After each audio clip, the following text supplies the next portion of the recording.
Good day, and welcome to this second episode of What's Happening Today, presented to you by Rapido News Network. So let's get started.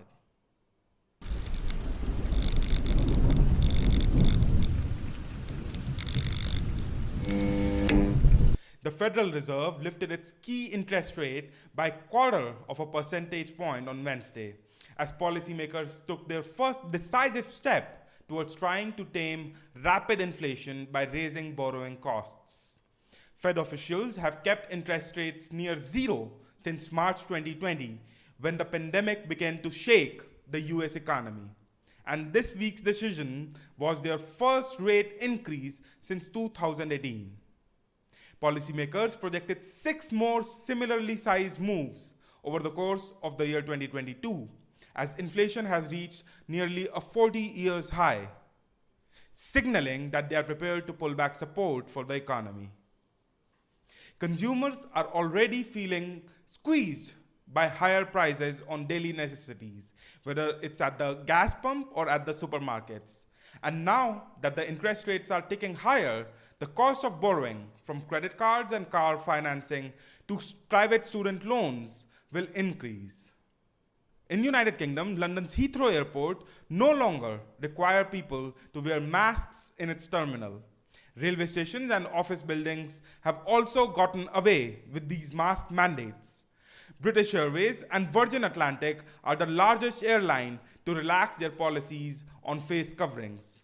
But passengers must still wear them on board flights if they are traveling to a country that requires it. Now onward to the Russian-Ukrainian conflict.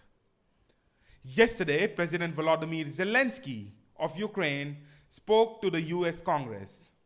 He called on US lawmakers for more aid in protecting his country from the Russian invasion. Appearing before Congress by video link from Kyiv, Mr. Zelensky compared Russia's 3-week onslaught on Ukraine to Japan's World War II air assault on Pearl Harbor and to September 11th attack. He urged the United States and its allies to fulfill a moral duty by imposing a no-fly zone over his country to prevent further Russian air attack. In Russia, Russian President Vladimir Putin warned that he would cleanse Russia of the scum and traitors he accuses of working covertly for the US and its allies. He accused the West of wanting to destroy Russia in a televised video conference. Any people, and particularly the Russian people, will always be able to tell apart the patriots from the scums and traitors and spit them out like a midge that accidentally flew into their mouth, Putin said. He further went on by saying that I am convinced that this natural and necessary self-cleansing of society will only strengthen our country, our solidarity, cohesion, and readiness to meet any challenge.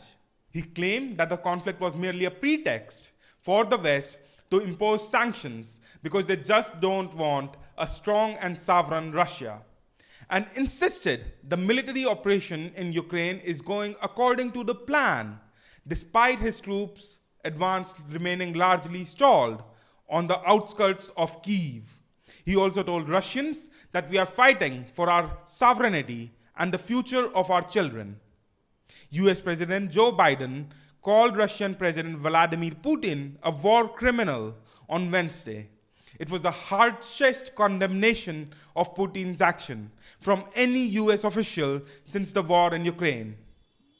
Previously, Biden had stopped short of labeling atrocities being documented on the ground in Ukraine as war crimes, citing ongoing international and US investigations.